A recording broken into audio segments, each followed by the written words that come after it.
So I'm getting to be a freelancer in a nutshell is a lot of collaborative work actually, which makes you then a better freelancer. You can't do it alone because it almost suggests that being a freelancer, you're alone and doing everything, which is I think what leads to most burnouts and people quitting. And making mistakes that cost you a lot in the end, like maybe then owing SARS lots of money, which if you just had someone to help you in the first place, you would have known that. And I think like that's something that I've learned along the journey is like there are people that are good at stuff.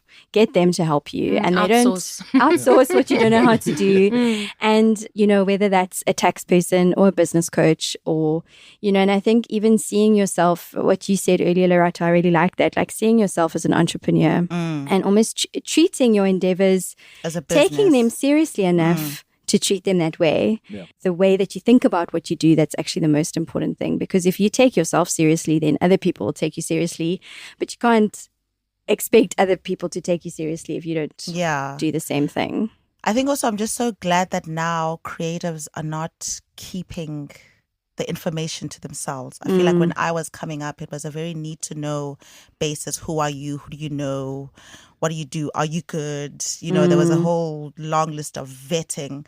Whereas now there's a community to say, okay, I don't know about tax. Let me go to a creative nestlings workshop at the Waterfront to get this information. And really, this is what this podcast is about for the people coming up behind us to say, okay, you're in the space. You've chosen a very, very tough thing. Well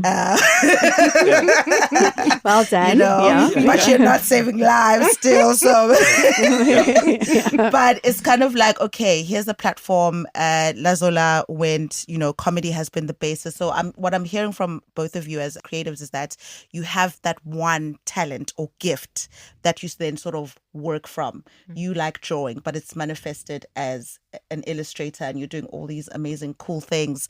You started with comedy and then it went into writing and now it's directing. So you never actually remain as one thing as a freelancer. To an emerging writer or illustrator coming up, what's your Bible? When I say Bible, what's your do's and don'ts in your respective field that have actually helped you to stay working? Because that's another thing. Like as soon as you become a business owner or freelancer, you think you're going to get all these monies and you're just going to be living this life. And it doesn't work like that. So, and if you don't have discipline, that's, you know, it goes the other way. So what is your Bible to become a working creative and constantly getting jobs and gigs? For me, and again, everyone's journey is personal, but I've always invested in a creative space. So like a desk or a studio. So I make sure that I don't work from home. I know a lot of people do enjoy that.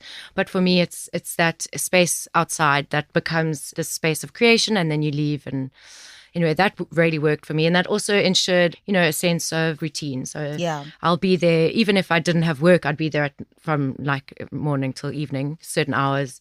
And just to make sure that I was there. And so, so separating your personhood to what you do. Yeah, exactly. And treating it like a job. That's important. Yes, it is a job. Treating your job, like a job. Like a job. Law.